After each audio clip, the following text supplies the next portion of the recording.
him is he's extremely superstitious when it comes to nature. He might go into the woods with you, but he might have some weird reason for not wanting to. Well, right now he's my best option. Do you know where I can find him? He should be at the ranger station. Thanks for all your help. No problem. If you have any more questions, don't hesitate to ask.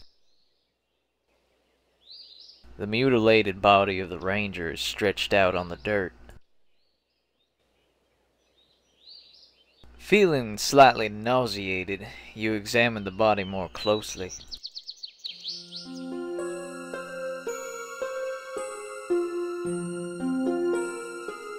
There seems to be a tuft of hair clutched in the ranger's hand. Maybe he pulled it off the skunk ape as he was being attacked.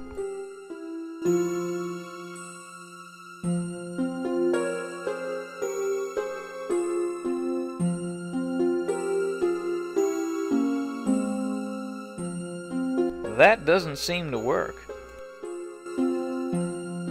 You pick it up and place it in your purse. Did I say purse? I meant pocket.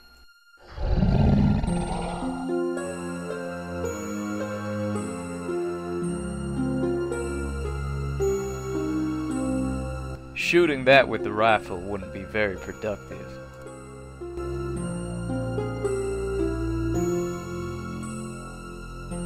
The ranger's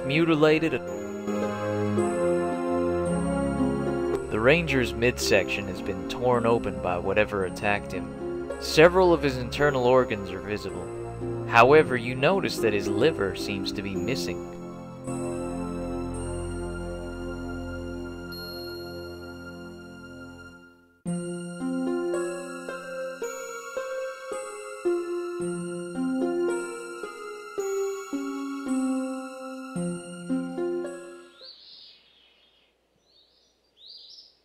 You open up the brochure and look at the map.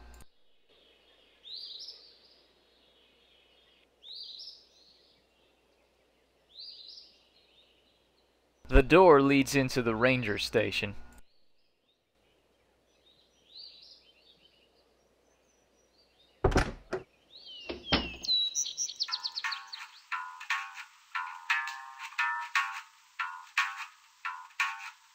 Only you can prevent forest fires.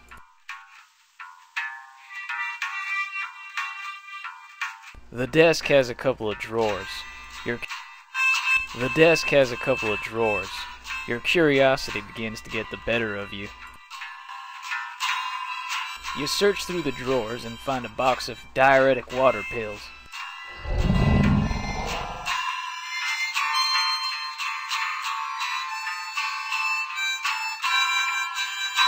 A young ranger is sitting on the couch reading a book. This must be Ranger Rick. You'd rather keep your hands to yourself. Nice weather we're having. Is it? Haven't been outside much today, I'm afraid. Could I ask you about some stuff? Sure, what's up? You're Ranger Rick, aren't you? Yes, I am. What can I do for you? My name's Ben Jordan. I was called out here by Ranger Morales. Oh, you're the paranormal investigator guy, aren't you? That's me. Ernie told me I should talk to you.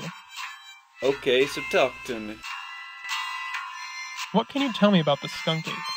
It's terrorizing the woods, that's what. Anything else? Not really. I don't think I could tell you more than Ernie probably already has. Ernie suggested I should find someone to go into the woods with and try to track down the skunk ape. He said you were the guy I should go to. Well, Ben, I'd love to go with you, really I would. But with the sudden appearance of the skunk ape, things in the woods haven't exactly been in balance lately. I wouldn't feel right going out there without some protection. I've got a rifle. No, I didn't mean that kind of protection. Well, I guess we could look for a pharmacy or something? But I should tell you, that's not my thing. I mean, there's nothing wrong with... Ben, I'm talking about a nature amulet. Oh, a nature amulet, of course. Is there anything you can tell me about the recent murders? Terrible, aren't they? It's bad enough to lose your co-workers, But when the public are victims too, it becomes a whole different story. Hopefully something can be done before anybody else dies so horribly. But then that's what you're here for, isn't it? What's a nature amulet? It's an amulet that wards off evil spirits and attracts good-natured spirits. So if I can get you one, will you come with me? Sure. Okay, so how do I do it?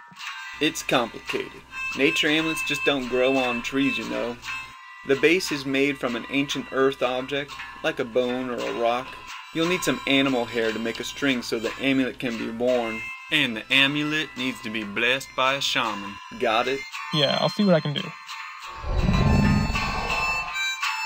What's that you're reading? It's part of a series about this kid who wants to be a professional fish tank cleaner. That sounds fascinating. This one I'm reading is part 5, where he goes to Bangladesh. Is it any good? Not really. It's surprising, since the author took so long to write it. Well, I hear that tends to happen a lot. That's some nice music you're listening to.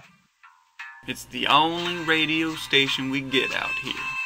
But even this music is better than no music, in my opinion. So what's it like to be a ranger? I like it.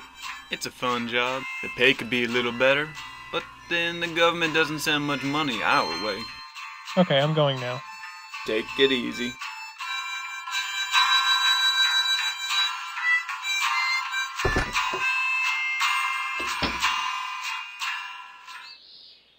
If you want to go inside the station, you can just use the door. It's no use talking to inanimate objects.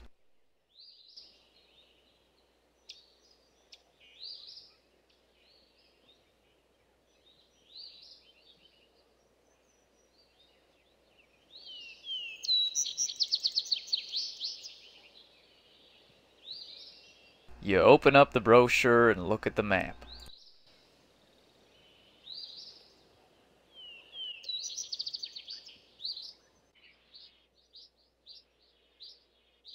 You rattle the box around. It seems to be pretty full. You can't use that on yourself. The door goes into the visitor center. You were taught that if you couldn't say anything nice, you shouldn't say anything at all. And now is one of those times. It's you, Ben Jordan, on your first case. Exciting, isn't it? The sign has the words, "Save the Wetlands," written on it in a dark red substance.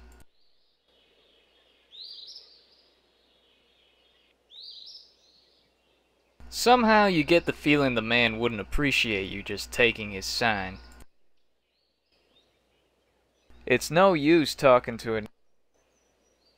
That's a nice sign you got there. Thanks. I painted it myself using my own blood. I see.